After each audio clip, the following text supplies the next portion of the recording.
Hi bro. இப்போ நம்ம market crash ஆச்சுல்ல. So இப்போ முந்தா நேத்து கரெக்ட்டா வந்து பார்த்தீங்கன்னா, 11த் அக்டோபர் நம்ம இயர்லி மார்னிங் டைம்ல கிராஷ் ஆச்சு. இப்போ 13 அக்டோபர் நான் இந்த ரெக்கார்ட் பண்றது. மண்டே அன்னைக்கு இப்போ நான் ரெக்கார்ட் பண்றேன். சாட்டர்டே அன்னைக்கு தான் நமக்கு வந்து மார்க்கெட் கிராஷ் ஆச்சு.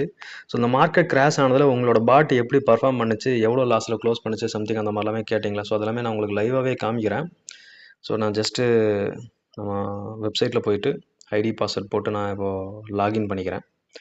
இப்போ ஒரு கஸ்டமர் வந்து பார்த்தீங்கன்னா, நம்ம பிசினஸ் ஸ்டார்ட் பண்றாங்கன்னா, நான் அவங்களுக்கு எடுத்தோனே ஆன் பண்றது வந்து பார்த்தீங்கன்னா, டிசிஏ பாட். ஸோ டிசிஏ பாட்ல அவங்களுக்கு சுத்தமா லாஸே இருக்காது. ஸோ அது வந்து காயின் வாங்கி வச்சுருது.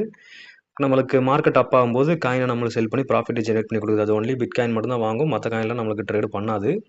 ஸோ அந்த மாரி அந்த டிசிஏ பாட்ல சுத்தமா லாஸே இருக்காது. ஸோ இந்த ஒரு கஸ்டமர் வந்து பார்த்தீங்கன்னா, நம்ம நிரோ பாட் ஆன் பண்ணியிருக்காரு. ஸோ இந்த நிரோ பாட் வந்து பார்த்தீங்கன்னா, ஃபர்ஸ்ட்டு ஸ்டார்ட்டிங்ல உள்ள வரம்போது $1500 இருந்தா தான் ட்ரேட் ஸ்டார்ட் பண்ண முடியும் அப்படின்ற மாரி தான் இந்த ஒரு நிரோ பாட்ன்றது வந்துச்சு.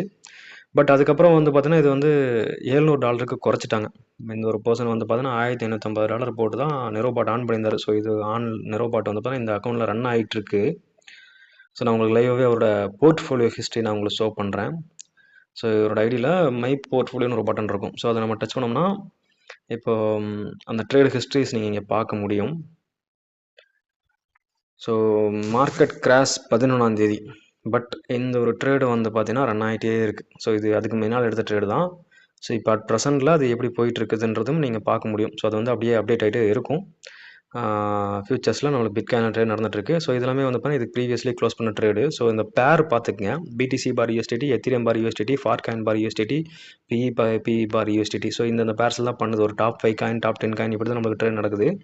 ஸோ க்ளோஸ் ஆன ஹிஸ்ட்ரிஸ் நீங்க பார்க்கலாம். ஸோ 30/6/2025 அன்னைக்கு தான் இவர் வந்து ட்ரேடு ஸ்டார்ட் பண்ணிக்கிறாரு. அதாவது 6ஆம் மாச கடைசியில. அப்போ 7ஆம் மாச கடைசி, 8ஆம் மாச கடைசி, 9ஆம் மாச கடைசி.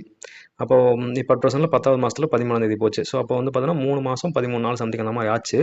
ஸோ இவருக்கு வந்திருக்க அந்த ப்ராஃபிட்டோட ஸ்டேட்மெண்ட்ஸோட போர்ட்ஃபோலியோட ஹிஸ்ட்ரி நீங்க பார்க்கலாம். ஸோ இது வந்து 99% அக்யூரஸில் நம்மளுக்கு ட்ரேட் பண்ணுது. ஸோ இந்த 5ஆம் தேதி அன்னைக்கு வந்து பார்த்தீங்கன்னா $8 நமக்கு லாஸ். பட் ஆனால் அடுத்து அதே 5ஆம் தேதி அன்னைக்கு $8 ப்ராஃபிட் கொண்டு வந்துருச்சு. அப்புறம் $9 அதே 5ஆம் தேதி அன்னைக்கு லாஸ் பண்ணுச்சு. ஆனால் அதுக்கடுத்த ட்ரேட்ல வந்து பார்த்தீங்கன்னா ரெக்கவர் பண்ணி கொண்டு வந்து கொடுத்துருச்சு. ஸோ இது வந்து பார்த்தீங்கன்னா ஃபுல் அண்ட் ஃபுல் ஆவரேஜ் பண்ணி நம்மளுக்கு ட்ரேட் பண்ணுது ஃபியூச்சர்ஸ்ல. இப்போ பார்த்தீங்கன்னா 14/8/2025 இந்த ஒரு டேட்ல வந்து பார்த்தீங்கன்னா ஒரு $37 ப்ராஃபிட்ன்ற மாதிரி அப்டேட் ஆயிருக்குல்ல.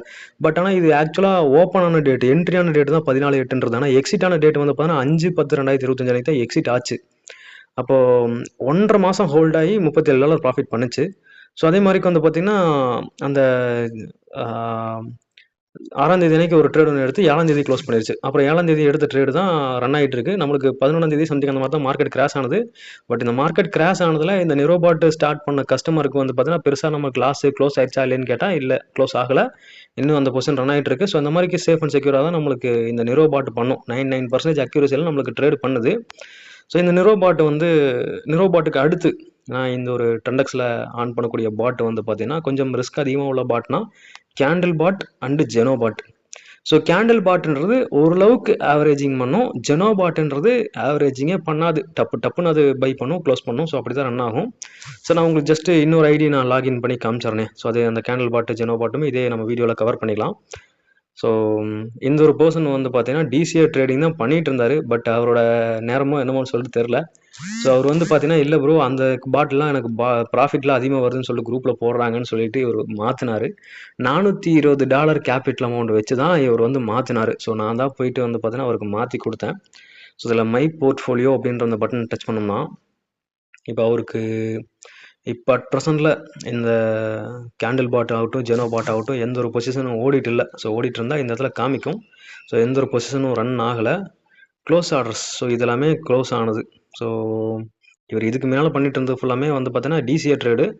ஸோ எம்போவி யூஎஸ்டிடியில் எடுத்த அந்த ஒரே ஒரு ட்ரேடு தான் ஃபியூச்சர்ஸ் ட்ரேடு. ஸோ ஃபியூச்சர்ஸ் ட்ரேடில் தான் இந்த ஆர்டர் ஐடி வரும். டிசிஏ ட்ரேடில் ஆர்டர் ஐடி என்ஏன்னு வரும். ஸோ அப்படி தான் வந்து பார்த்தீங்கன்னா ரன் ஆகும். அப்போது டிசிஏ ட்ரேடில் ப்ராஃபிட் மட்டும்தான். பட் இதில் நமக்கு லாஸும் இருக்கும், ப்ராஃபிட் இருக்கும்னு சொன்னேன். ஸோ ஒரு 6ஆம் தேதி வரைக்கும் டிசிஏ ட்ரேட் தான் பண்ணிட்டு இருந்தார். ஸோ 7ஆம் தேதி அன்னைக்கு தான் மாற்றினார். ஸோ அதுக்கப்புறம் இப்போ 10ஆம் தேதி மார்க்கெட் கிளாஸ் நடந்ததில் அது லாஸில் க்ளோஸ் பண்ணிருச்சு. $95 வந்து பார்த்தீங்கன்னா லாஸில் க்ளோஸ் பண்ணியிருக்கு. அப்போது இது வந்து ரொம்ப பெரிய லாஸா அப்படின்னு சொல்லிட்டு கேட்டால் இல்லை. நமக்கு மேனுவலி ட்ரேட் பண்ண பர்சன்ஸ்க்குலாமே 100% ஃபண்டு வாஸ் அவுட் ஆயிருக்கும். பட் இவர் வந்து பார்த்தீங்கன்னா $420 போட்டாருங்களா. அப்போ 23% வந்து பார்த்தீங்கன்னா இவருக்கு மேபி 22, 23% தான் வந்து பார்த்தீங்கன்னா இவருக்கு லாஸ் ஆயிருக்கு. இவர் வந்து கேண்டில் பாட்டோட கஸ்டமரு. ஸோ அதே மாதிரிக்கு கேண்டில் பாட்டுக்கு அடுத்தபடியாக நம்ம ஆன் பண்ணக்கூடியது வந்து பார்த்தீங்கன்னா ஜெனோ பாட். ஸோ அந்த ஜெனோ பாட்டோட ஸ்டேட்மெண்ட்டும் நான் இப்போ உங்களுக்கு ஷோ பண்ணுறேன். இதில் டேஷ்போர்டு டச் பண்ணிட்டு இங்கேயே வந்து பார்த்தீங்கன்னா கம்பெனியே அந்த ஸ்டேட்மெண்ட்டை அப்டேட் பண்ணி வச்சுருப்பாங்க. இப்போ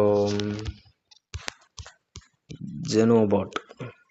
ஸோ இதில் ஸ்டார்ட் ஜெனோ பாட் டச் பண்ணோம்னா நமக்கு அதோட ஹிஸ்ட்ரி பார்க்க முடியும். ஸோ அது லாஸ்ட் என்ன பண்ணுச்சு அந்த டைமில் அப்படின்றத நீங்களே பார்க்கலாம். ஸோ ஜெனோ பாட்டுக்கும் கேண்டில் பாட்டுக்கும் ரொம்ப வித்தியாசம்லாம் இல்லை. ஸோ இது டப்பு டப்புன்னு க்ளோஸ் பண்ணோம், அது கொஞ்சம் ஆவரேஜிங் பண்ணி க்ளோஸ் பண்ணும். பட் ஆனால் இது ரெண்டுமே சிமிலராக தான் க்ளோஸ் ஆகிருக்கு. பார்த்தீங்கன்னா தெரியும் 22% லாஸில் க்ளோஸ் பண்ணியிருக்கு. ஸோ இதுக்கு முன்னால் ஆக்சுவலி இந்த ஒரு குவாட்ரண்ட்டில் பார்த்தீங்கன்னா அப்டேட் ஆகிட்டுருக்கு. அதாவது 45% இனிமேல் ப்ராஃபிட்டில் இருக்குது. ஸோ அதுக்கு முன்னால் ஹெவி லெவலில் ப்ராஃபிட்டு. ஆனால் அதுக்கப்புறம் தான் வந்து பார்த்தீங்கன்னா இப்போ லாஸு. இப்போ பார்த்தீங்கன்னா வந்த ப்ராஃபிட்லேருந்து தான் போயிருக்கா தவிர்த்து இப்போ 1ஆம் தேதியிலிருந்து மட்டும் நீங்கள் கால்குலேட் பண்ணி பார்த்துக்கங்களா. 3, 8, 3, 4 ஒரு நிமிஷம் 3, 8, 3, 4 அப்புறம் ஒரு 2, 4 இவ்வளோ பர்சன்டேஜ் வந்து பார்த்தீங்கன்னா ப்ராஃபிட் வந்திருக்கு. அந்த ப்ராஃபிட்டு தான் இங்கே மைனஸ் ஆகிருக்கு. பெருசாக நமக்கு லாஸ் ஆகிடுச்சு, இம்பேக்ட் ஆகிடுச்சு அப்படிலாம் எதுவுமே இல்லை. ஸோ ரீசெண்ட்லி எல்லா ப்ராஃபிட் என்ன இவ்வளோ வருதுன்னு சொல்லிட்டு பார்த்துட்டு ஸ்டார்ட் பண்ண பீப்புளுக்கு மட்டும்தான் கொஞ்சம் கேபிட்டல் லாஸ் ஆகிருக்கும். பட் ஆனால் நான் கன்ஃபார்ம் டெஃபினட்டாக சொல்ல முடியும், நெக்ஸ்ட் ட்ரேடில் அதை ரெக்கவர் பண்ணி கொண்டு வந்து கொடுத்துரும். ஸோ இந்த மாதிரி ஒரு மார்க்கெட் கிராஷ் வரும்னு சொல்லிட்டு யாருமே எக்ஸ்பெக்டே பண்ணல. ஸோ அந்த டைம்லேயும் வந்து பார்த்தீங்கன்னா பயங்கர சேஃப் அண்ட் செக்யூராக அப்டேட்டடாக தான் வந்து பார்த்தீங்கன்னா இந்த ஒரு பாட்டு ஹேண்டில் பண்ணியிருக்கு.